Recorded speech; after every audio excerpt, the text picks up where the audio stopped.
Thank you all, and welcome to our latest live session of the Virtual Ocean Pavilion. We're joining you today for a panel discussion organized by World Maritime University, the future of shipping at the biodiversity climate nexus in the Arctic. My name is Katie Mitchell. I'm a research assistant with the Global Ocean Forum, one of the co-organizers for the Virtual Ocean Pavilion, along with Plymouth Marine Laboratory. If you need any technical assistance during the call, please reach out to me. There is a question and answer box available for all attendees that will be viewable at the bottom of your screen. You may post questions there, which our panelists will be able to see and respond to during the session. I'm also now enabling Wordly live stream translation. If you'd like to translate the session today into any language, you may opt into this so that you can see it in whatever language is most convenient for you. And with that, I will now turn it over to Dr. Mary Wise of World Maritime University. Hello, everyone. Welcome to this panel, The Future of Shipping at the Biodiversity and Climate Nexus in the Arctic. My name is Mary Wise, and I'm the professor of marine science at the World Maritime University in Malmö, Sweden. I'll be moderating the session today, and I've been joined by a number of inspiring panelists who are going to share their perspectives on today's topic. So climate change is causing the Arctic to change at an unprecedented pace. Sea ice is thinning and it's disappearing. And as we know, we've seen that as climate change progresses, interest in shipping in the Arctic has expanded. The number of ships sailing in the Arctic has grown by over 35% in the past decade alone. Next slide, please. So shipping is an essential part of modern society and also has impacts on the environment and on people through climate change, biodiversity loss, and pollution. The Arctic is particularly vulnerable to the effects of shipping and also to climate change as it's progressing. As shipping expands and intensifies, we see that there are new routes and cargo that are being expanded into the Arctic. We see growth in tourism. We see new infrastructure and ports to accommodate the expansion and change in the industry. We see impacts from pressures, and some of these are regulated while others are less so or not regulated at all. So examples of these pressures come from and impacts come from fuels, such as those that are very familiar, old fuels that we've known have been challenges in the Arctic, such as heavy fuel oils, and also emerging fuels too. We see emissions and discharges to the atmosphere and to the sea. We see black carbon emissions that have been particularly harmful in the Arctic as they exacerbate the effects of climate change. We see scrubbers, which exchange an atmospheric pollution problem for ocean pollution problems. We see contaminants, such as from paint coatings, scrubber wastewater. We see gray water, sludge, sewage, and waste. There's also underwater radiated noise, collisions, introduction of non-indigenous species, and also other impacts that can be experienced in the Arctic and elsewhere in the world too from the shipping sector. Next slide, please. Now, in 2023, the IMO adopted its greenhouse gas emissions strategy to achieve net zero by or around 2050. The entire sector is preparing for major change, and this has implications for the fuels that the vessels are using, vessel design, the routes and where we find them and how they're used, operations, the ports, and how they support these new fuels and the growth of the sector, changes to the sector. It has implications for policies and regulations, for the workforce, and also for the impacts. This is a very important step. Decarbonization is essential to address climate change.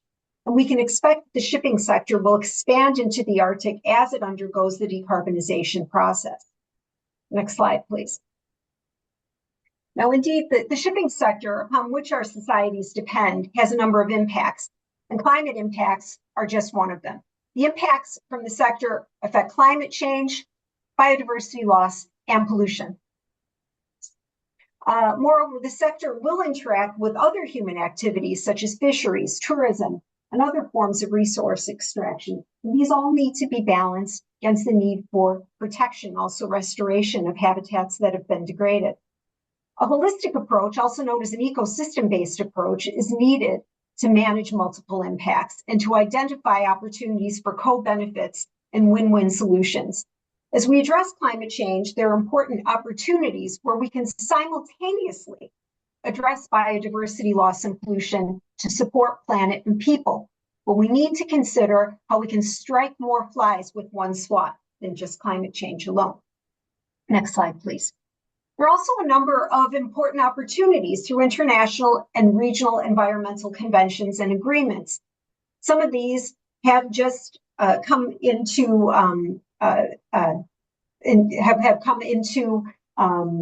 major discussion just within the past recent years. Example of these are the multilateral environmental agreements, including the new Kunming-Montreal Biodiversity Agreement, the Biodiversity Beyond National Jurisdiction Agreement, and the sixth session of the United Nations Environmental Assembly, amongst others. There are opportunities for the shipping sector to support these international and regional agreements and conventions. Next slide, please. So this panel today is going to address opportunities to address biodiversity loss and pollution as the shipping sector decarbonizes and expands into the Arctic. We will examine opportunities for cross-disciplinary science and technology, international and national policy, for communities, for industry, such as ship owners and operators, ports, financiers, and insurers. We'll explore some of the many co-benefits and low-hanging fruit to be considered. We will also address things like area-based management tools, such as particularly sensitive sea areas and marine protected areas and the roles that they can play. We've invited experts, and we'll have this conversation with experts from science, international, national policy, and also communities. So during this session, each of our inspiring panelists will present their perspectives in turn, and after about 1 hour, we will be open for discussion with questions from the audience. There's a chat function at the bottom of your screen as a reminder, or I'm sorry, a question and answer box at the bottom of your screen, and you can use this to interact with the participants. You may post anonymously, or you may add your name as you prefer. So without any further ado, I'd like to invite our first speaker, Professor Ida Maya Hasseløy. Ida Maya is a professor of maritime and environmental science at Chalmers University of Technology in Sweden. So, Professor Hasseløy, the floor is yours. Thank you very much, Mary. Can you hear me? Yes. Sounds working? Yes. Thanks Perfect. a lot. Thank you. Okay, so thanks a lot for giving me the possibility to provide a brief overview of pressures and impacts of shipping.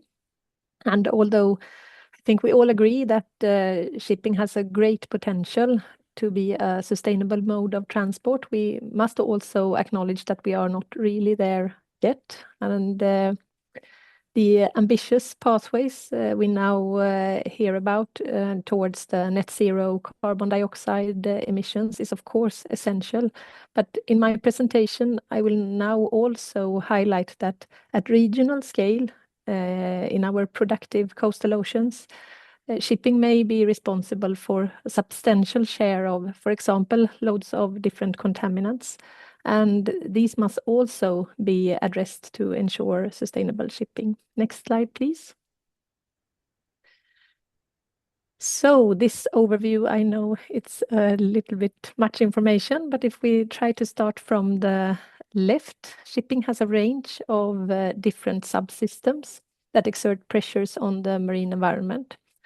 And to highlight a few, we have biofouling, marine growth on ship hulls, and ballast water that can carry non-indigenous species, and also pathogens that may be discharged by sewage or grey water.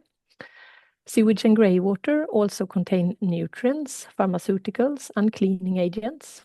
We have the cooling water that is similar to the anti-fouling paint, most often releasing large amount of copper and zinc. to prevent fouling in the cooling system. We have bilge water and propeller shaft lubricants that lead to discharge of oil or oily residues. And then I also should mention that if the arrows would have been proportional to the magnitude of the loads, then the arrow showing the atmospheric deposition, or in the case the ship is equipped with a exhaust gas cleaning system, also known as a scrubber, then the scrubber water arrow or the atmospheric deposition arrow would have been much, much larger, probably covering most part of the ship. If we consider decarbonization, we may also anticipate future fuels such as methanol or ammonia that may give rise to new type or other types of pressures on the marine environment. Finally, we have some other types of disturbances in terms of energy pollution, such as waves and turbulence. And if we then click, not to next slide, but then we can see that most of these onboard systems are regulated fully or to some extent, primarily through the International Maritime Organization. Next click, please. And here is highlighted in the dashed lines where we have to some extent regulations in place, and in the solid lines where we don't have any regulation in place. So next click. So the summary from this slide is that regulations are in place primarily through the IMO, and regulations target one onboard system at a time, and some are still unregulated. And all regulations are not necessarily legally binding. It can be also guidelines, for example, with the scrubber water. So next slide, please. And one more click. If we look into the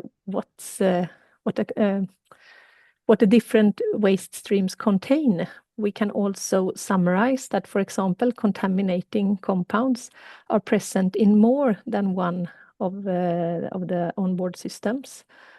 And this is important if you then recall that all the ship onboard systems are regulated one at a time. But if we change to next slide, please.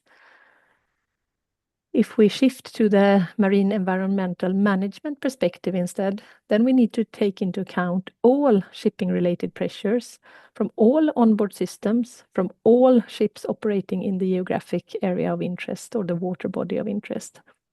And even if we today have this knowledge, most holistic marine assessment, they don't capture shipping pressures adequately. Mainly it's oil pollution that is targeted, but the other subsystems are not even mentioned in many of the cases. So next slide, please. And then if we compare with the situation where shipping contributes to 2 to 3% of the global carbon dioxide emissions, as I mentioned initially, if we look into other types of contaminants, we can see that shipping, here's an example from the Baltic Sea, where we can see that the share, if we start up to the right, we can see that the share of vanadium, for example, from shipping and leisure boating is 18% of the total load to the marine environment, to the Baltic Sea. And below, the lower panel to the right shows copper, and there we have 37%, almost 40% of the copper entering the Baltic Sea comes from shipping. And these types of contaminants are also important to reduce, since they will impact the marine ecosystems so that the function of the marine ecosystem may be reduced and may actually also influence indirectly the capacity of the marine ecosystem to withstand the climate change. And the examples in this figure are metals, vanadium and copper, but there are similar figures also for organic contaminants such as polycyclic aromatic hydrocarbons, PAHs, where we can see in this study that for individual substances, there may be 8 to 9% share from shipping. And to mention then also that in this case, the anti-fouling paints and the open loop scrubbers are the sources on board that contributes the most. Next slide, please.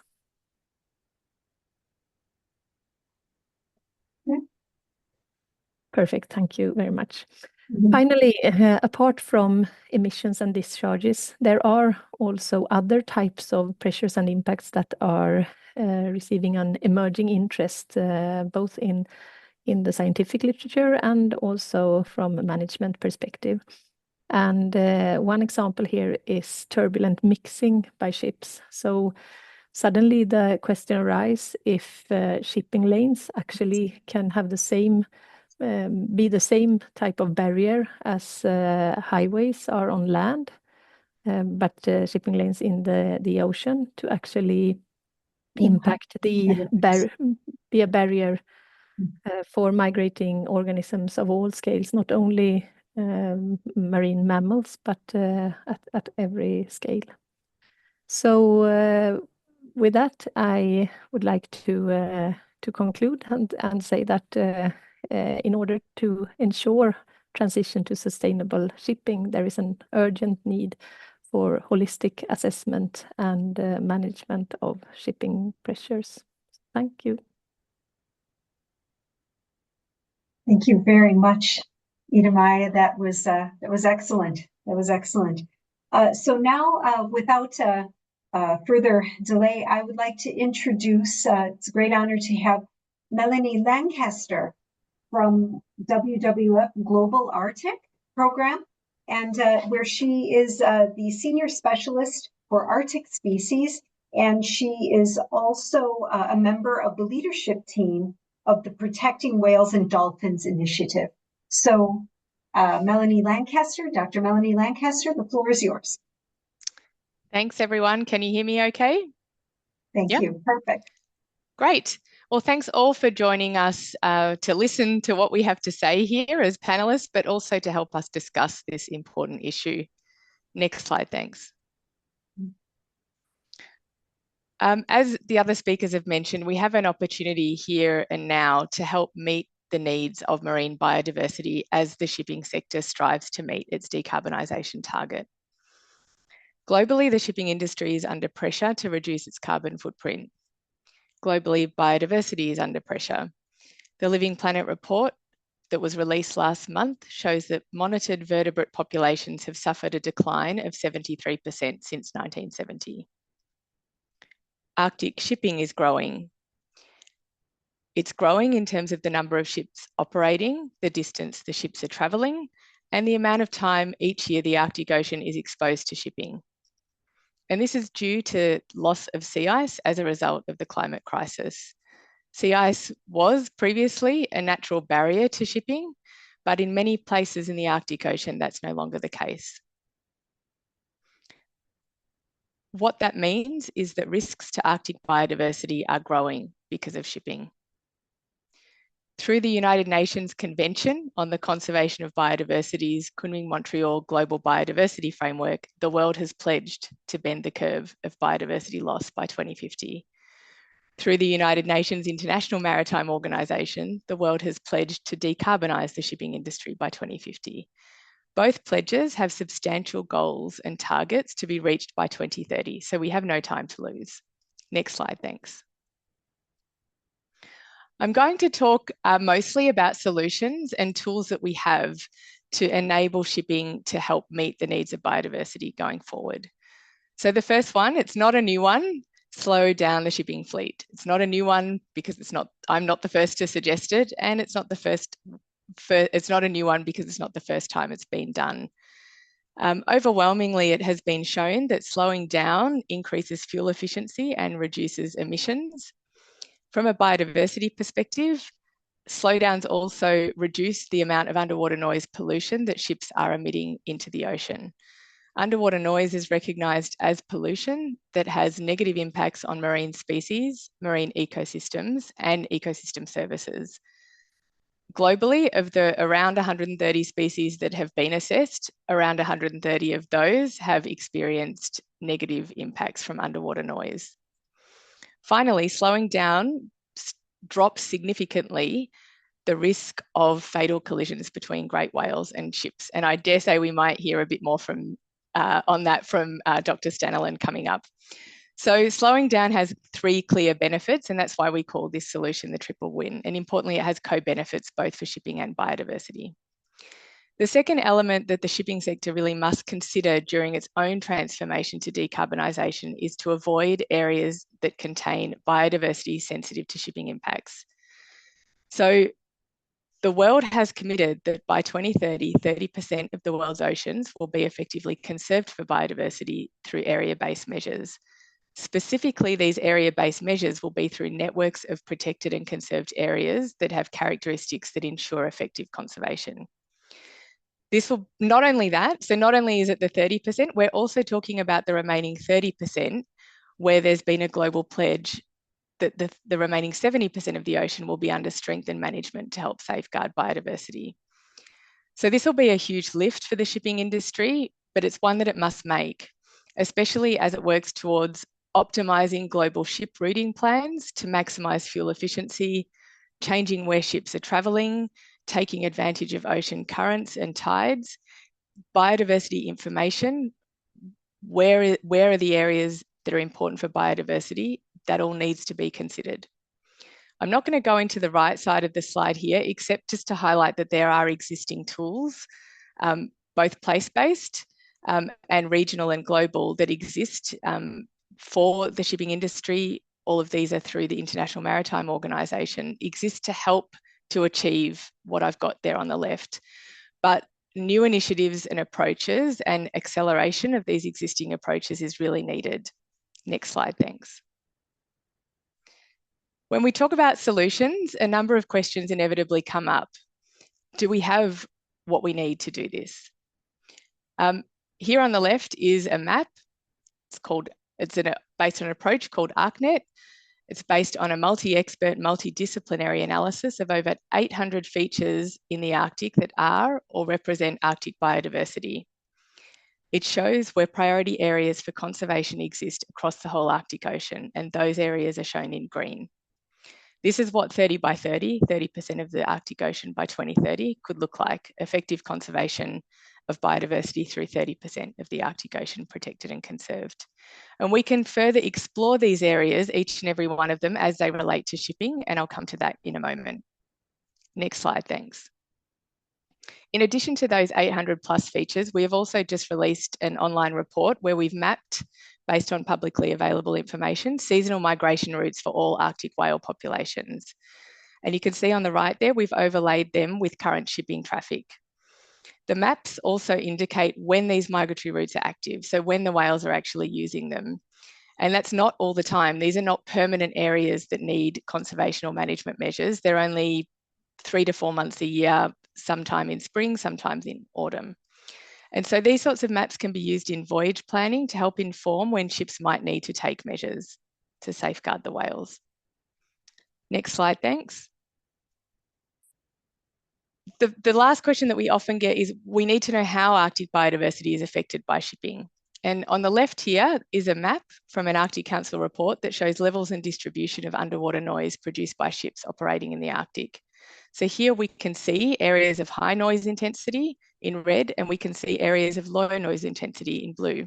And we could use such maps to understand where shipping measures to reduce underwater noise and safeguard biodiversity are most needed. And finally, if we go back to our ArcNet map and the 800 plus biodiversity features, each of those has been assessed by experts and actually given a value to indicate how much of a conservation concern shipping would be for the health and persistence of that feature. This has all been rolled up into a tool that can be accessed by anybody and used by all, so spatial planners, conservation practitioners, and the shipping industry, to understand where shipping measures need to be in place to safeguard ocean life. Next slide, thanks. Thank you to all, and I really hope I've helped to convince you a little bit that these measures by the shipping industry to safeguard biodiversity are not only needed, but they're actually possible. Thanks.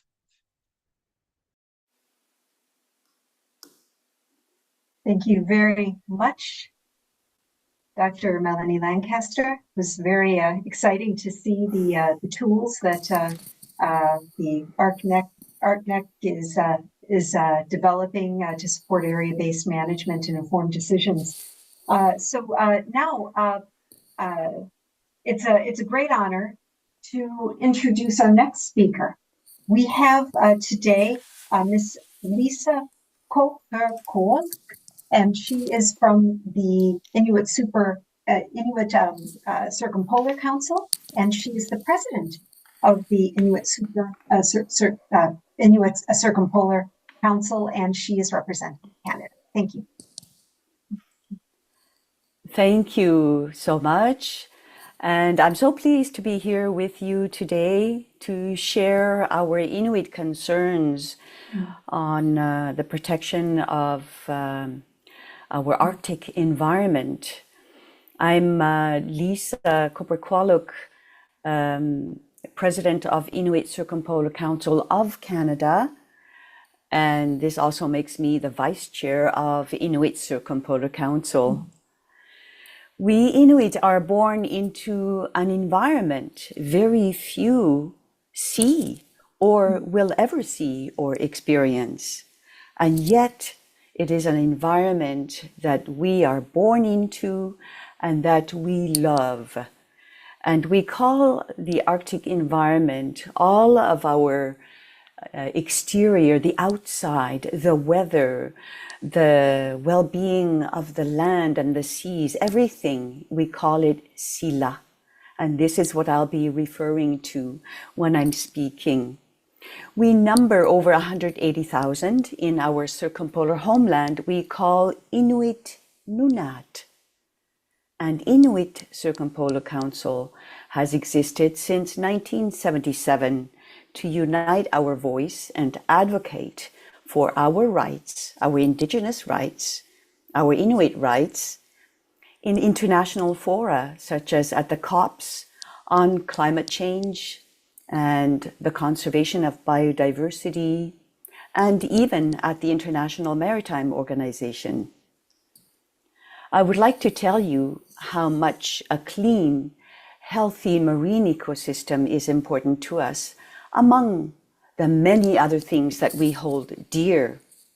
A healthy Arctic environment, a healthy sila, is 100% a necessity for us as Inuit. A family provider goes out on the land and ice without danger of losing his life due to changes of patterns of thaw and freeze. That's the ideal situation today. And he brings home a healthy seal or whale that is not contaminated from toxic pollutants that enter the Arctic from elsewhere. A healthy sila does not bring about an economic burden due to transition costs because of changing climate or loss of biodiversity. A healthy sila is the nexus of our identity, our cultural identity and our knowledge as an Arctic people. A healthy sila brings about our food security and our human security at all levels. Our work at the International Maritime Organization is a place where we promote our Inuit knowledge. Many scientific studies have explored the effects of anthropogenic noise coming from commercial shipping, for example, on marine life. Underwater noise can lead to loss of hearing to death for marine mammals. It masks communications, affects mating and other interactions of sea mammals, reducing foraging activity and increasing stress levels, with the overall adverse impacts on health, including the avoidance of high noise areas that may also be preferred habitats. That's why Inuit around Pawn Inlet, Mitsimatalik, are observing a diminishment of the population of narwhal in their area as they move. There is a way forward for the reduction of underwater radiated noise through the collaboration between ship owners, ship operators, and Inuit. Parties should take into account the special environment of the Arctic, using Inuit knowledge in the revised guidelines that have been referred to already for reducing underwater noise. There are many other issues that have already been mentioned that are polluting the Arctic environment, but I'd like to speak to Inuit marine governance as well. We are stewards of our lands, water, and ice. With climate change impacting the Arctic at a much greater pace than elsewhere, the Arctic warming up to 4 times more than elsewhere in the globe, and the dire consequences to our marine ecosystem and our sila, we must act. Our marine governance for us, Inuit marine governance, are initiatives like creating a marine conservation area like Bikelasuksuaq, which is the North Polinia between Baffin Island in Canada and Greenland. As an Inuit-led project, it would protect the biodiversity in the marine ecosystem that is ice-free year-round, and to which many migratory species go, and that we depend on. It's a place of cultural knowledge, as well as one of sharing among Inuit, and that Inuit traveled without being hindered by borders created by states. So we are working to create this co-managed Bikelasuksuaq and working to maintain Inuit mobility in this area.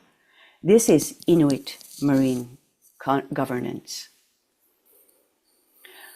I'd like to conclude with these words. It is really important to work with us, to utilize our knowledge, to cooperate together. This is what holistic assessment and collaboration looks like to us. We wish to ensure our communities can continue to rely on a healthy marine ecosystem without bearing the burden of costs of transition. Our participation to marine governance and the utilization of our knowledge respects our right to self-determination. Additionally and importantly, as we strive to take part in decision-making processes in the UN system, it is crucial for UN special agencies to recognize our rights as enshrined in the UNDRIP, the United Nations Declaration on the Rights of Indigenous Peoples. That's why our efforts to gain permanent consultative status at the International Maritime Organization are a crucial part of our work as an Indigenous people who work in international fora for the exercise of our inherent rights to self-determination. We are not stakeholders. We are not just non-governmental organizations either. We are rights holders. Nakomi, thank you for your attention. Thank you very much. Thank you very much, Lisa Koporkolok from the Inuit Circumpolar Council. It's a very inspiring message, and it's very important to hear from the perspective of the ICC and the role of important rights holders. Thank you very much for being here today. So at this time, I would like to turn over to our next speaker, who is Dr. Joe Apia from the Secretariat of the Convention on Biological Diversity, where he is the coordinator of the Marine, Coastal, and Inland Biodiversity programs of the work at the Secretariat at the CBD. So, Joe Apia, the floor is yours. Thank you. Thank you so much, Mary, and thank you so much for inviting us to be a part of this panel. It's a very important topic for us. I myself am neither a shipping expert nor an Arctic expert, so what the hell am I doing here? The point is that all of this is really, really centrally important to the achievement of the goals and targets of the Kunming-Montreal Global Biodiversity Framework, which is going to be the topic of my brief remarks. Next slide, please. So as a few of the earlier speakers alluded to, the Conference of the Parties at its of the Convention on Biological Diversity at its 15th meeting adopted the Kunming-Montreal Global Biodiversity Framework in a early morning in a snowy Montreal in December 2022. And what's important to note is that this is not just a product of a UN agency tucked away somewhere in our offices, but actually it's driven by the countries, developed by our 196 parties. And just to note, for those of you that aren't aware, the CBD does have almost universal participation. Almost every country in the world is a party. They developed and adopted this framework. And it is the most ambitious global set of goals and targets for nature that we've ever seen emerge from an intergovernmental process. Next slide, please. Now, the framework is quite long, extensive, and very wordy, which is often the result of intergovernmental negotiations. And there are many, many targets. There's 23 targets that are basically focused on action needed by 2030. Many of these are very essential to international shipping.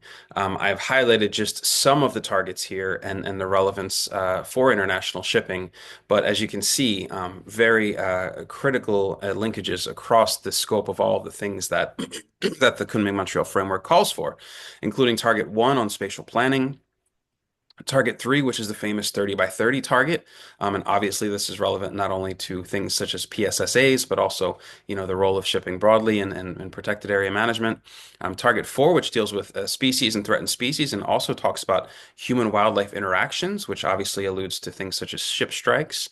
Target 6, on invasive alien species, which obviously has linkages to ballast water management and biofouling.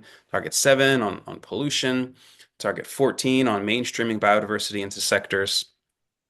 Target 15, which deals with, interestingly, basically sustainable consumption choices. So we know that consumption patterns have implications for international shipping and impacts therein. So that's an interesting linkage there. And then Target 18 on economic subsidies and incentives. So all of these things really, as you can see, fall well within the wheelhouse of what international shipping policy deals with, and in most of these cases is already dealing with. So this is why we need to better understand, uphold, and strengthen these linkages, and why we in the CBD and the CBD community are doing a bit more. I'm trying to reach out to and work with the international shipping community to encourage the alignment of these efforts. So next slide, please. Now, we in the CBD and our parties have done some work looking at different aspects of international shipping. The most relevant would be work on anthropogenic underwater noise.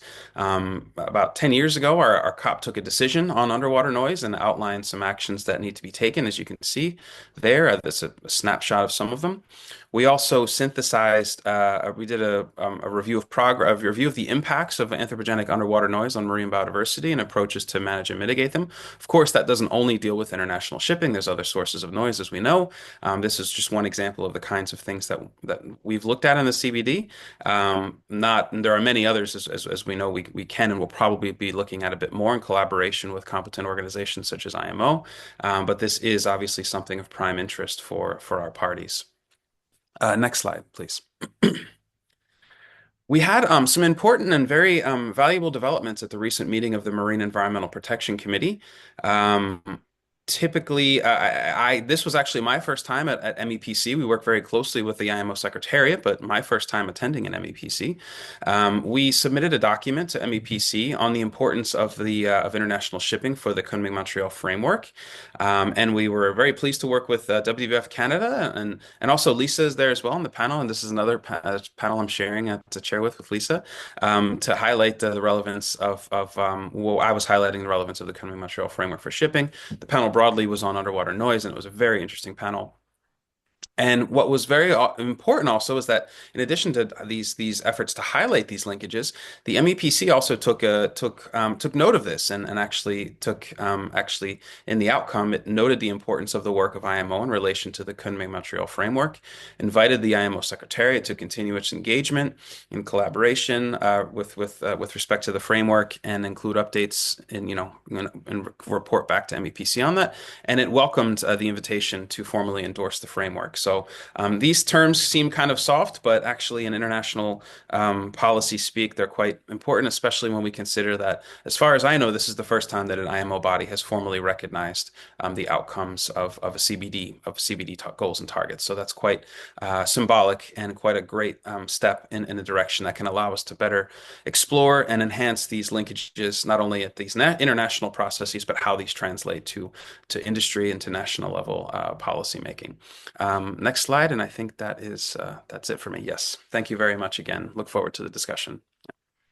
Thank you. Thank you. That was fantastic to get an update on different ways that the shipping sector can help to address the targets of the new global biodiversity framework, and to also hear about your progress at the MEPC. This is exciting. So now at this time, I'd like to introduce our next speaker.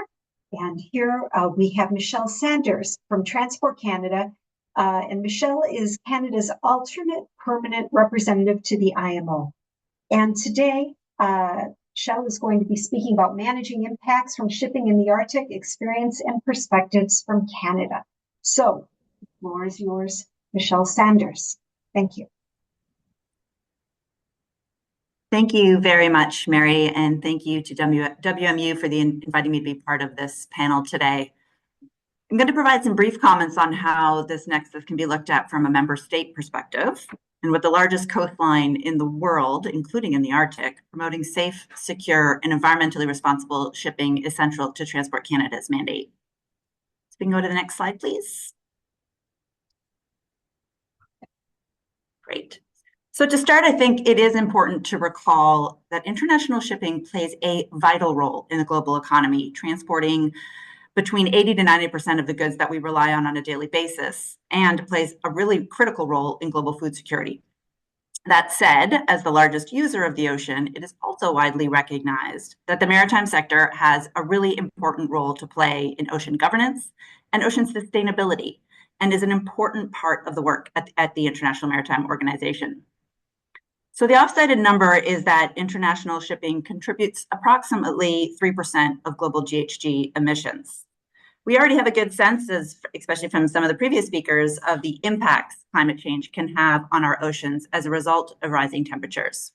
And when we look at those impacts in the Arctic, they are only amplified, especially when we factor in the impact of black carbon emissions, a short-lived pollutant resulting from the burning of heavy fuel oil on ships. And that accelerates the impacts of climate change when it falls on snow and ice.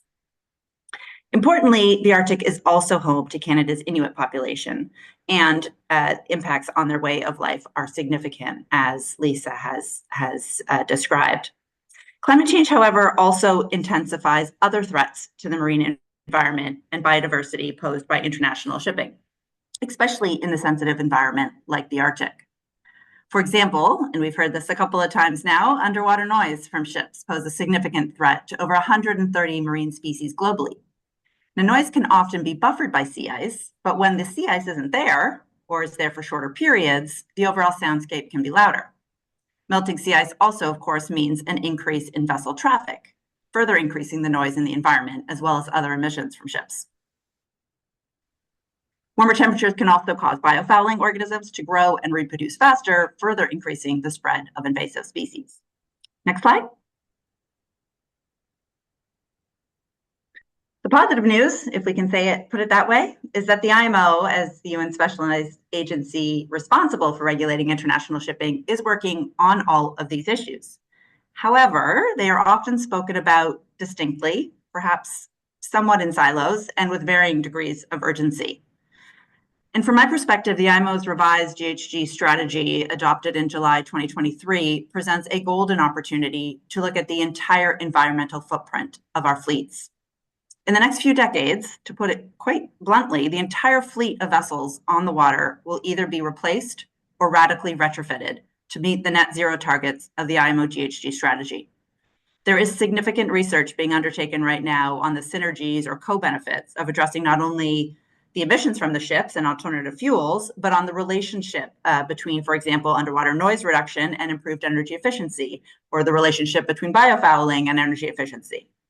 And what the research is telling us is that there are plenty of approaches that will enable us to realize co-benefits that address multiple risks to the environment, and very few that would actually result in trade-offs between the two different impacts. And in working with industry partners, we really have an opportunity to prioritize those approaches that will see the co-benefits so that we are not solving one problem only to create or amplify another. Next slide. So looking specifically at Canada's approach to the challenges presented by the various issues, and in particular in the Arctic, I just wanted to provide a couple of examples of what we have underway. So Canada has a fairly robust vessel safety and pollution prevention regime rooted in the law of the sea and reflective of IMO conventions, tailored to the unique hazards of Canada's north. And that recognizes the rights of local Inuit who call the Arctic their home. The Arctic Waters Pollution Prevention Act is one of our primary laws, but this is only one of the tools that we use.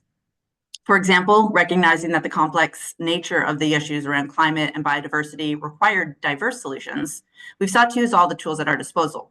So the IMO recently approved the creation of an emission control area in Canadian Arctic waters that will restrict emissions from ships that are transiting in these waters. And this ECO will play a really important role in cutting down on black carbon emissions. We've also introduced implementing regulations for the IMO's ban on heavy fuel oil, which will complement the objectives of the Arctic ECA in addressing black carbon emissions.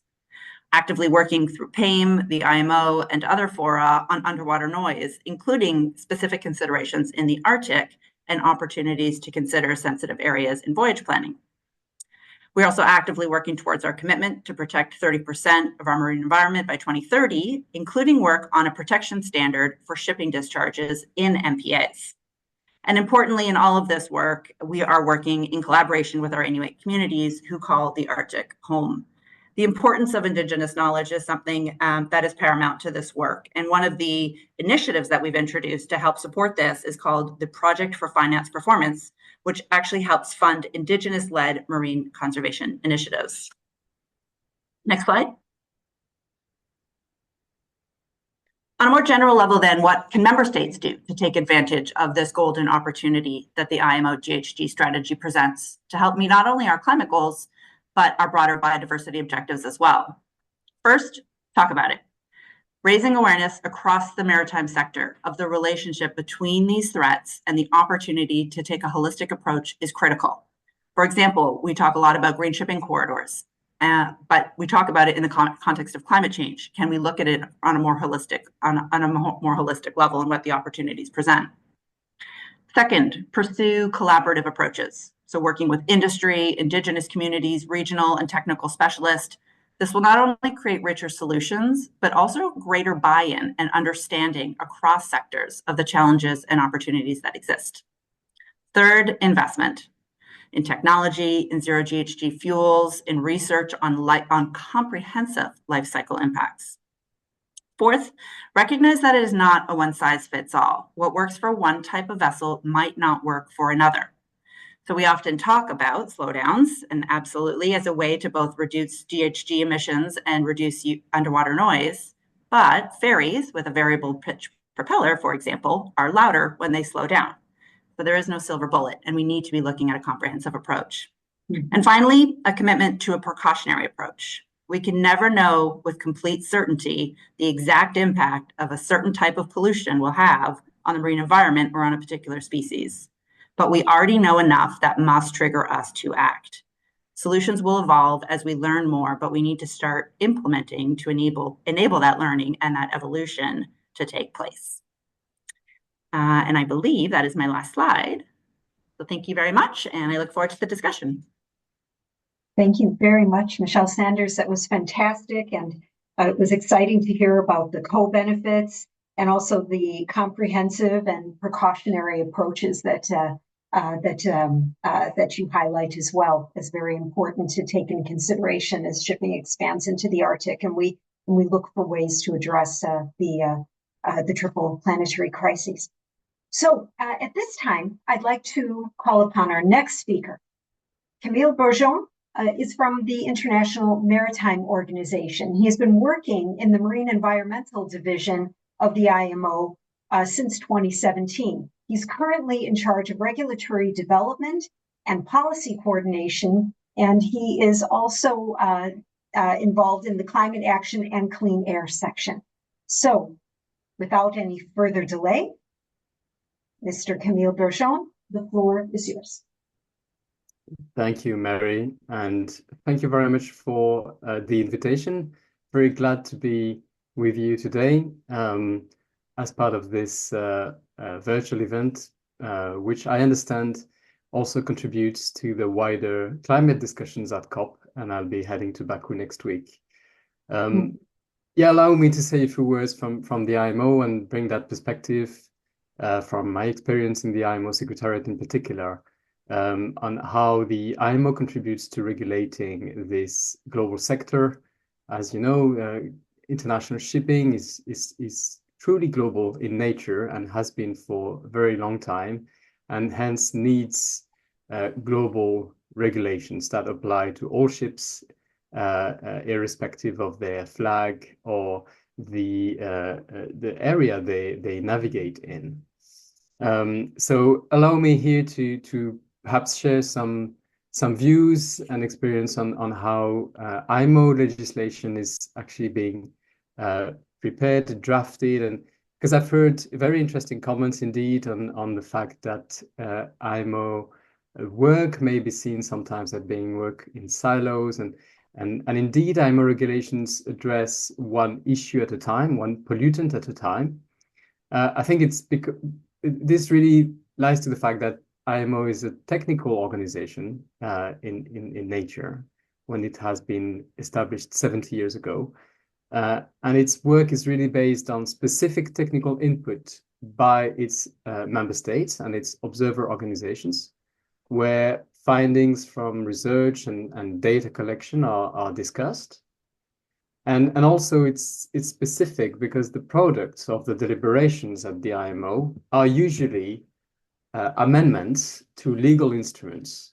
Many of them are of mandatory nature, applying to ships and aimed at really addressing the specific issue raised in the initial proposals. There's a whole cycle and process that leads to the ultimate output, the product of IMO's work, and which is, as I said, mostly developing mandatory regulations for all ships. That said, the proposals are considered in a comprehensive manner, and also often the regulations addressing one specific issue can have co-benefits. And there's one example with the emission control areas, which are not designed to address black carbon emissions, but in reality, they do have an impact on a positive impact on black carbon emissions from ships. So next slide, please. Sorry, I've been a bit long. So the IMO is this, is pretty much what I just said, with 176 member states, regulating over 50,000 ships globally, and with really an aim to develop mandatory binding obligations, which are then enforced by the governments themselves. Next slide, please. So the sustainability of shipping has been an important area of work for the organization. As Michelle said earlier, indeed, it is one of the priority areas for this organization, and IMO plays an important role in particular in the implementation of SDG 14 to conserve and sustainably use the oceans, seas, and marine resources. And some of the instruments here have been in place for a very long time. The MARPOL Convention has been adopted in 1973 already, and it covers the prevention of pollution from ships by oil, chemical carried in bulk, packaged goods, sewage, garbage, and also air pollution from ships. There are provisions in this convention that apply to all ships, but there's also the possibility to have more stringent requirements in some locations. And this is actually the case in the Arctic, where there are already stricter requirements in the several of these annexes in the Antarctic and Arctic waters under the Polar Code. Some of you mentioned the prohibition of the use of heavy fuel oil and carriage of heavy fuel oil in Arctic waters as an amendment to the Annex 1 of MARPOL. And we have also the possibility that can be handled by member states in their proposals to have higher levels of protection from shipping activities by using PSSAs or emission control areas, etc. So in addition to the treaties, to the convention, we have a number of elements, including partnerships, projects, programs to support marine life and climate action. Next slide. Now I will turn to the climate action by the IMO, and some of you mentioned the importance of the IMO greenhouse gas strategy. It is indeed, I think, a very important agreement that took place in the IMO last year, with targeting net zero GHG emissions by international shipping around 2050, with a very clear ambition and pathway to reduce these emissions, and concrete steps to achieve these goals. Next step, please. Next slide. We already have an existing framework that tackles energy efficiency, with the carbon intensity indicator in particular, that actually incentivizes the use of speed optimization, the use of alternative technologies such as wind-assisted propulsion on ships. This is continuously being reviewed by the member states to make the framework more effective. But more importantly, when we turn to the next phase of the decarbonization pathway, and we can turn to the next slide, we need to shift to alternative fuels. And for this, the IMO member states are developing a net zero framework to be adopted next year, which is aimed really at driving the uptake of zero and near zero greenhouse gas emissions fuels and technologies. Next step, next slide, please. The importance of assessing these fuels on a life cycle basis. The emissions of these new fuels, we're talking about ammonia, we're talking about hydrogen, methanol, etc., have to be assessed also on a life cycle perspective. So again, this holistic approach. And turning to the very last part, but not least, of the transition, next slide, please, is the safety framework that is also a key component of IMO's work, with the importance of ensuring a sustainable shipping. Just to conclude, next slide, the World Maritime Day theme for 2025 next year is Our Ocean, Our Obligation, and Our Opportunity. And within and under this framework, a number of activities will take place. And I really encourage all of you to join the IMO in these celebrations. Thank you very much. Thank you very, very much, Camille Bergeon. That was fantastic to hear about the frames with which we are, the IMO set to work, and also to consider and discuss options for the different IMO member states and also rights holders and other and science and other roles that stakeholders can play as well. So at this time, I would like to introduce our next speaker. So Dr. Ian Stanilin is from the International Whaling Commission. He is the head of science, conservation, and management. And today he is going to speak to us about shipping and climate change from the perspective of cetaceans in the International Whaling Commission. So Ian Stanilin, the floor is yours. Thank you. Just to check you can hear me. Perfect. Okay, so I'm just going to give a very brief introduction to the work of the International Whaling Commission and its role in assessing and mitigating the threats from climate change and shipping. Next slide, please. So shipping has a number of impacts on cetaceans, and these effects can be both acute and chronic. The most obvious is through direct collisions between vessels and cetaceans, which can cause serious injury and often death. This often hits the news when large ships arrive in ports with a whale carcass draped over the bulbous bow, as you can see in the picture. In these cases, the crew are often completely unaware, which raises the question of how many such strikes are missed or go unreported when the whale doesn't get stuck on the bow. And it's not just large ships that cetaceans get injured by or even killed. Collisions with smaller vessels are just as important, especially those traveling at high speeds.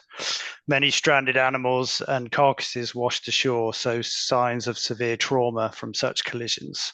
And that's one of the ways we're trying to assess the issue. And given their reliance on sound, we've heard from many of the speakers, the cetaceans need sound for communication, for feeding, for reproduction, etc. And noise pollution from shipping can have a significant impact on them. Noise pollution from shipping is typically chronic and covers large areas. And it's estimated that some populations of cetaceans lose large parts of their acoustic habitat for many months of the year. And the consequences of this are hard to quantify, but the studies that have been show that their behavioral changes, increased energy expenditure, and levels of stress hormones increased. And in addition to the exposure to shipping, also has other potential impacts for cetacean, as we've heard, such as chemical pollution and marine debris from accidental or illegal dumping. Next slide, please. And these impacts can be exacerbated by climate change. With warming oceans, the distributions of cetaceans can change, and we're already observing this, as either previous habitats become unsuitable or new areas become available through factors such as reduced sea ice or shifts in their prey distribution. Many cetacean species undertake large-scale movements, and the timings and the routes of these migrations may also change. And these shifts can lead to cetaceans moving into areas of greater shipping traffic. And importantly, and I think it's an issue that's often missed, it also means they become disassociated from the mitigation measures that we already have in place, such as areas close to traffic or seasonal speed reductions. If the cetaceans are coming through earlier, they'll be exposed to higher speeds, or if they're moving to a different area, there may be no protections there for them at all. Next slide, please. Most people know the IWC as the body that manages whaling, and currently with the moratorium, it's only Aboriginal subsistence whaling that is managed by the IWC. And another important part of our work is the first part of our mandate, which is to provide for the proper conservation of whale stocks. The IWC has a very large and active scientific committee that primarily undertakes assessments of whales, populations and stocks. And these assessments help us understand the current status of the population, its recovery from historical whaling, and help us understand and quantify the current threats that they face. The IWC Conservation Committee then acts upon advice from the Scientific Committee and from the Commission to address these threats, developing, promoting, and facilitating specific mitigation measures through a variety of thematic programs, such as bycatch, ocean noise, and vessel strikes. And here you can see an infographic that's available on our website showing the various threats that we currently identify for cetaceans. Next slide, please. One of the major issues related to shipping in the IWC is to try and quantify the issue of vessel strikes and identify areas where mitigation is needed. A lack of data makes any risk assessment difficult or unreliable. And our primary approach in this is through collating information to help us identify hotspots and particularly vulnerable populations. And the IWC has been developing a global database of collisions between vessels and whales in collaboration with other international organizations and groups. And the aim is to get a better understanding of the scale of the problem, the factors that relate to risk, such as vessel type and speed, to estimate mortalities for different whale populations, to identify high-risk areas and help us develop appropriate mitigation measures. Currently, there are over 1,300 cases in the database, and we're working hard to identify and incorporate other data holdings and records. And last year, the IWC established a vessel strikes expert panel, which includes representatives from the shipping industry, experts in shipping management, as well as scientists and policymakers. The panel reviews vessel strikes data, provides advice on ship routing, and helps develop educational and outreach material. A key issue is that the modern day threats facing cetaceans, such as vessel strikes and pollution, are well outside the IWC's mandate, and therefore we need to work with other stakeholders to address these issues. And in this regard, we have worked and we continue to work successfully with many different organizations and groups, such as the World Shipping Council, the IMO, I4, and the Pelagos Sanctuary, just to name a few. And in this, we identify issues, advise on and promote mitigation methods. That was a very quick overview of the IWC with shipping and climate change. So I would encourage you to access the wealth of information on the IWC website and on our archives to learn more about our work. Thank you. Thank you very much. It was fantastic to hear about IWC's work and the collaboration with science, policymakers, the IMO, with industry, and also all of the certainties and uncertainties that we face, and deep uncertainties that we face also about how shipping progresses into the Arctic with climate change and the risks that this poses for cetaceans. So something that we will certainly need to address in the coming discussions here. So at this time now, we are ready to turn over to the discussion part of our session today with the Virtual Ocean Pavilion. And so we have a number of fantastic questions that have been posted in the question and answer box. And so if there are any members of the audience who would like to pose more questions, please do. And participants or panelists, if you'd like to need to reach out to you because you would really like to answer a particular question, click the Answer Live button, and that will let me know. But I'd like to start off with one thing first, because I get a sense of, all of the presentations today have highlighted the sense of urgency and also the tremendous scale of change that we're facing in the shipping sector, faced by climate change, the risks to the Arctic, also the risks that are facing the rights holders also in the Arctic. So what I would like to know is if we should prioritize what to do first. And my question is, what are the lowest hanging fruit that we can address right now? The things that can be done immediately to simultaneously reduce the impacts of shipping on climate, biodiversity loss, and pollution as the sector is decarbonizing and expanding into the Arctic. Where do you see these win-win solutions, and what can we do? We've talked about co-benefits, but I'd like to hear about what you think could be some of the first steps and the things, these lowest hanging fruit that we could go for first. So I'll reach out first to if there's anyone who'd like to reach out first. Otherwise, I think I'd like to certainly reach out to Michelle Sanders for one to address this. Sure. Yeah. I mean, it's always challenging when you ask to prioritize a very important issues kind of across the plane, right?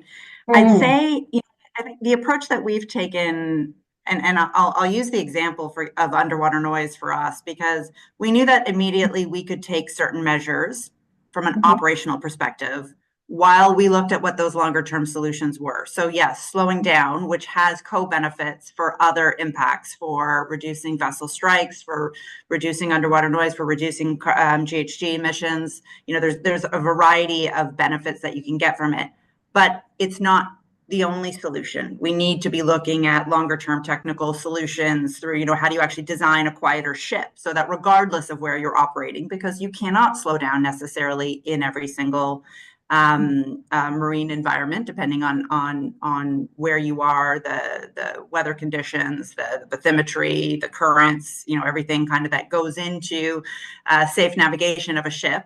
And as I said earlier, some vessels are actually louder when you slow down. So I think looking at, what are those opportunities now is looking at, okay, what do we know has a positive impact, but not necessarily stopping what we do in the longer term. And I think maybe on a more holistic perspective is the marine protected areas and the work that we're doing on identifying sensitive ecosystems. We have a massive commitment globally to 30 by 30. A lot of these areas are the ones where we have sensitive marine environments that need to have additional protections in place. We are looking at what the impact of shipping is in those areas. We're looking what the impact of other activities are in those areas. And the ultimate goal is around protecting those sensitive ecosystems.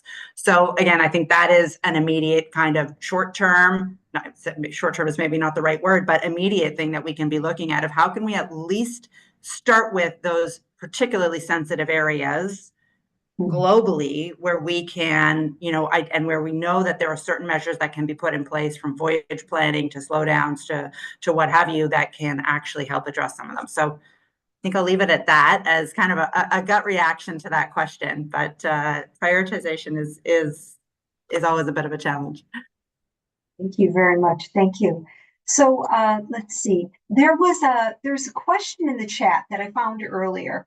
And this was how can, and I can't find it there now, but it was directed toward Lisa, actually. Oh, I'm sorry. So we still have some more answers to this question. So we have Ida Maya and also Melanie. You wanted to contribute to this answer as well, too. And also Ian. So Ian was first. Okay, Ian, please go ahead. Go ahead. Yeah, I'd like to support the obvious one is obviously vessel speed reduction and planning obviously around that so the vessels aren't waiting outside ports and everything is to time.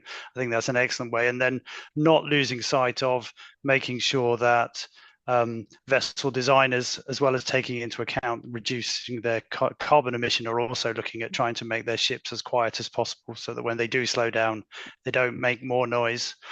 And finally, an interesting one that came out of one of our climate change workshops was the need for flexible legislation from countries. So putting in protection measures is fine, but as I said, sometimes the cetaceans, if they move habitats, become disassociated with those protection measures. And actually, so right whales moved up into the Gulf of St. Lawrence and suddenly came across a lot more threats in a new area so we need nimble legislation that can actually, that 30 by 30 can either move or adapt to the changes that are going to take place under climate change. Thank you. So then that was great. Yes, nimble legislation, nimble governance. It's an exciting prospect. So let's see. Now, is Ida Mai, were you next up? Yes, thank you. Yeah, I also echo the importance of considering how we allow the ships to impact protected areas. But in particular, I also would like to mention the scrubbers, since scrubbers sounds like a very specialized exhaust cleaning systems, but actually ships equipped with scrubbers consume 25% or more of the global fleet's annual bunker consumption. So we today know that that scrubbers are responsible for an disproportional share of contaminants from shipping, and the ecotoxicological studies, since the scrubber discharge water is a potent cocktail of acidic substances, so the pH is very low, and both metals and organic contaminants mixed together. So the ecotoxicological studies that are available show that it's extremely toxic to marine life, and for me, it would be a low-hanging fruit to see that we restrict the discharge of scrubber water. And I know that there are often then comments that we also need to think about the economic perspectives for the ship owners that have acted in good faith and installed scrubbers as alternative compliant methods to comply with the global sulfur regulation since 2020, but from our studies we can see that the time for being for having the investment recovered is pretty short. So to me, that's an obvious low-hanging fruit to start to restrict the discharge of scrubber water, especially in sensitive areas. And we foresee now that both Denmark, Sweden, and also Finland are proposing a ban of discharge of scrubber water in their territorial water. And I hope that we will see a harmonized approach, that more countries follow in this direction. Thank you. Exciting. Thank you. Thank you. And Melanie, please. Yeah, just quickly to add, thanks. If we need the shipping sector to consider biodiversity, we have to provide them with biodiversity information. And as Michelle said, I think Ian said as well, you know, it's dynamic. We don't have all of the answers. Things are changing extremely fast in the Arctic, including the way animals are responding to things like sea ice loss. But there is information out there. I mean, the work that we did with the whale migratory routes, that was collating publicly available information, but there's more information out there. You know, Lisa Kopakwaluk has mentioned Indigenous knowledge. That's a huge wealth of information that that Indigenous peoples organisations and local communities have been collecting for thousands of years, that is also potentially, you know, can be made available to the shipping sector as they are thinking about operational changes to increase fuel efficiency, looking at changing routing. We know that, you know, voyage planning is a really involved process, and we need to get that information on important areas for biodiversity to the shipping sector so that they can incorporate it into the work that they're doing on transformation for decarbonisation. Thanks. Fantastic. Thank you. Can I add one more, Mary? Please. Can I add one more? Please do, Michelle. Thank you. Sorry, the more I thought about it, you know, I think a low-hanging fruit for the shipping sector, what is already regulated. So there are already requirements around energy efficiency for both existing and new ships. And there has been a lot of research on what the co-benefits are of certain actions on, for example, underwater noise reduction. So there is information there. If you had, for example, 8 options for how to meet your requirements under either EEDI or EEXI, as the regulations are known, and 5 of them also reduce noise, but 3 of them increase noise, well, it's the information is there. Use it. And this is information that is available through the IMO website, through work that's been done through an expert workshop on that relationship. So I think that's something that there's already a requirement to meet energy efficiency requirements for the ships. So how do we look at what those co-benefits are now so that we choose wisely and make an informed decision that has a co-benefit for other impacts on the marine environment? Thanks. Thank you. Okay, that's fantastic. So we've heard quite a long list of low-hanging fruits. So we can think about what's already been regulated, or what is already regulated for energy efficiency requirements. We can think about voyage planning. We can think about slowing down for reducing emissions, reducing collision, reducing noise. All these things are co-benefits tied to slowing down and just-in-time arrival. We can also, we should restrict the discharge of scrubber water as an important priority as well. And then monitoring and data sharing is very important. This will help to inform the decision-making, and incorporation of Indigenous knowledge is a big priority, because this is something that we've had available to us for thousands of years. This wealth of knowledge has accumulated. It's time to bring it into the decision. So this is some of the low-hanging fruits our panelists have identified so far. I started off that there was a question here also from one of the that was on the screen earlier, and this was how can IMO member states support the inclusion of Indigenous voices in the Arctic as shipping or in decision making as the sector advances into the Arctic and continues toward decarbonization. So this is, I invite Lisa Sure.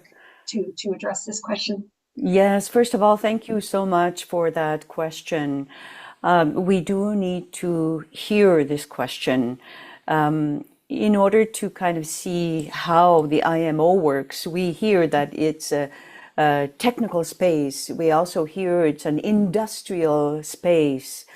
In the indigenous perspective, it is a UN special agency, and it's where decisions are made regarding the Arctic, of ships that pass through the Arctic. So for me, from the ICC perspective, that means that it's really important for us to be part of this decision-making organization so that we provide input into these regulations. So our indigenous knowledge, once again, it becomes really important. We can look to collaborating with Inuit, having Inuit communities working with ship owners and ship operators who pass through the Arctic.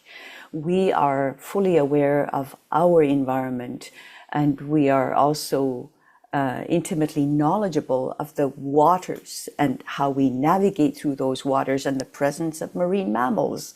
And as has been mentioned, we've been there for thousands of years. So our knowledge is a valuable part of that process. So it's really what we're saying and what we've been saying since we started participating at the IMO discussions several years ago is let us be part of the IMO, and not just as NGOs. And I have mentioned this before to the previous Secretary General of the IMO. Could the IMO possibly make enhanced participation of ICC as an Indigenous peoples organization, not just a non-governmental organization? So that's where we see our participation at the IMO. I can look to examples where the UNDRIP is really gaining momentum as a recognized tool to work and collaborate with Indigenous people. In Canada, Michelle talked about the ICA, and discussions and collaboration was had, consultations were had with the Inuit regions in Canada, for example, to look at the mitigation costs. How do we mitigate costs when an ICA may cost extra to Inuit communities because of the transition? We don't want the extra burden of costs being brought to our communities because we already live three times the higher cost of living than elsewhere in Canada, for example. So it's really important to have discussions with us to ensure just transition. And just transition is often recognized when we discuss just transition. Climate financing, for example, is discussed in terms of developing and least developed countries, where Indigenous peoples don't have direct access to just transition funds. So it's really important, again, that we be part of those discussions. We want healthy communities that have economic health, healthy well-being, physical, mental well-being in our communities, and those have to all be part of that discussion. We have another example of collaboration. Again, in Canada, ICC Canada has a research initiative on shipping, international shipping, and sustainable shipping. So we will take part in research that has to do with, innovative ways of reducing underwater radiated noise, and that will include, Inuit engagement and Inuit knowledge, utilization of our knowledge. These are possibilities that truly engage us in an ethical, equitable manner, and that take into account Inuit marine governance. Thank you very much. That was very, very, very inspiring to hear. So, and there's a question here that I would like to direct to Joseph Effiot at this time. And it appears that, and this is from an anonymous attendee, but it also seems to tie in very, very well with the question from Sahan from Lloyd's Register, which it links to cumulative effects and managing these. So it appears that a lot more needs to be done to reduce shipping's pressure. Is the IMO greenhouse gas strategy enough to deliver, or should there be an IMO biodiversity strategy to use the synergies and accelerate the uptake of nature actions? I think that's a great question to hand over to you, Joseph. So. Yeah, thank you. Thank you for that really interesting question. It's a really valuable question as well, because this is the challenge of how a lot of these international processes, including our own process, deal with different topics. Of course, we kind of slice them in different ways, and that's useful for our own ways of doing things, and it makes sense, obviously, for how you manage international shipping. But what it then could mean is that all the different actions and policies that are needed to be taken with respect to cross-cutting issues such as biodiversity may be scattered across different streams of discussions, and we may, some cases, lose the forest for the trees, and we might not see the bigger picture of how this is all coming together. So of course it's up to IMO member states how to put this picture together and how they see this all coming together, because obviously biodiversity action is far more than just a GHG strategy in the international shipping sector. But we can look to other processes such as, for example, FAO. FAO obviously has a lot to do in the biodiversity space, and acknowledging similarly how the way that they deal with their topics has it such that biodiversity cuts across many of their issues and areas. They created not only a biodiversity mainstreaming strategy, but actually a specific office that deals with biodiversity and climate change across all of the different streams of work across FAO. Those kinds of approaches, from what we've seen, can be really beneficial in making sure that these processes and all the different streams of work that they're dealing with that are relevant to biodiversity they can see the cumulative picture of how this all fits together, and make sure they're not letting one slip for the other or having any gaps, and actually also maximizing the work that they do. So of course it's up to IMO member states for how best to do that, but it is an interesting proposal that I would be personally very interested to see how it develops. So thank you. Yeah. Thank you very much. Thank you very much. So let's see, we will have time for one more question here, and I'm trying to get back up to the top here. So with this, I'd like to just open this up more to the expanding the tent of some of the area-based management tools, for example, the green corridors and PSSAs and so on.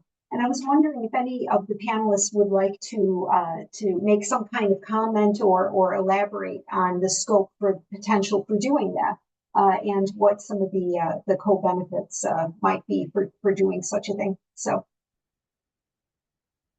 yes. Anyone like to go for that? Yes, go ahead, Michelle. Sure, I'll jump in. I don't seem to have a raise hand function, so I just raise my hand physically.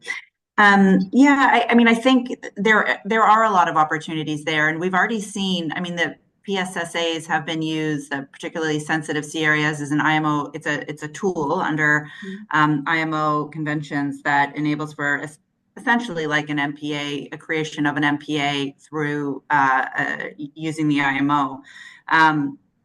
And we've already seen it used for various reasons. We've seen it used for actually reducing risk of vessel collision. We've seen it used for obviously, impact on marine species, impact on sensitive areas. So it's definitely one of those that can and perhaps should be looked at more closely of how it can be used. They can be used to contribute in areas where, for example, one particular country might not have jurisdiction. So the one in the Mediterranean, where you've got, 4 different countries that kind of border on that particular sea area, and they've identified a common goal and objective of reducing impact in that area. It's a valuable tool to be able to use and to address and look at what the broader co-benefits are in that particular region. Green shipping corridors is a really interesting one because it's been recognized as, and encouraged as a bilateral agreement between countries. It's not necessarily something that's part of the IMO. It's not part of the IMO GHG strategy or the tools that are being looked at, but is recognized as a tool that countries may wish to consider in doing their national plans and their domestic approaches, is to work with other countries to encourage the establishment of green shipping corridors. And this is something that Canada's been actively working on recently, is kind of, what do we mean by that? Right. They came about as a result of, looking at, specifically GHG reduction in a particular corridor between 2 ports. But there are so many other opportunities that we can use that for. Does it include, implementation of measures to reduce noise in particular regions? Does it include biofouling, clean hulls and measures that are implemented to ensure the reduction of that? Does it include consideration of waste disposal and marine plastic litter and the impact of that, and kind of the gray water and other discharges from the ship, so that it can be looked at in a more holistic approach. And I think it is an opportunity to look at that, when you're entering these agreements. Obviously this is kind of more just an opportunity, not necessarily something that has been kind of widely embraced, I don't think yet, but I do think there is an opportunity there to think about it in a more holistic frame, given the emphasis that's being put on them as an opportunity from a GHG reduction perspective. Fantastic. Well, thank you very much then. So now we've Melanie, did you want, now we've actually reached the end of the session. Did you want to add something very quickly to elaborate on what Michelle's shared? I can add very quickly. I mentioned in my presentation that there are these existing tools for area-based measures to safeguard biodiversity. I'm nervous, we've got a really big biodiversity goal by 2030, which is really a good one, 30% by 2030 under, protected and conserved areas in a network approach, so we're not just talking about an area here and an area there. We want, for biodiversity to be effectively conserved, we need to be looking at the scale at which nature operates, looking at the scale at which ocean connectivity will be maintained. And so I do think that, these existing tools that in the IMO are really a good starting point, but I'm really worried at the kind of pace that they have moved and how long it takes to get these things in place versus what is needed for biodiversity by 2030. And so there really needs to be kind of thought put into what initiatives and approaches can help to really accelerate that, so that it is possible for shipping measures operationally to be in place that are compatible with that 2030 biodiversity goal. Thanks. Thank you very much. Well, thank you very much. This has been a spectacular panel and with a rich discussion. So we've heard about holistic approaches. We've heard about low-hanging fruits. We've heard about how IMO member states can engage the ICC and Indigenous voices, and how this could potentially be a model for how other parts of the other oceans can also benefit from this. We've heard about opportunities for potentially considering a biodiversity strategy and what that might involve. We've talked about area-based management tools that are used by the IMO and also elsewhere. And also about the timing and how the level of ambition and the timing certainly is we don't have very much time left to reach these goals, and so we will have to think carefully about how we move forward next. So, but with that, I would like to thank everyone for your time today, and thank you for tuning in today. It's been an inspiring discussion and with a lot of great ideas. So thank you. Thank you, everyone, and thank you to all of our panelists. Thank you to World Maritime University for organizing this wonderful discussion. And for all of our attendees today, I would like to encourage you to visit the Virtual Ocean Pavilion platform to experience many of the features we have on offer this year. We have some interactive exhibits. We have more live events planned throughout the duration of the pavilion, as well as a tracker for ocean events happening at COP29, among many other features. So we appreciate your time and attention today. One final thank you to our panelists and our event organizer today. And on behalf of the Global Ocean Forum and Plymouth Marine Laboratory, thank you to all for attending this very engaging and informative session.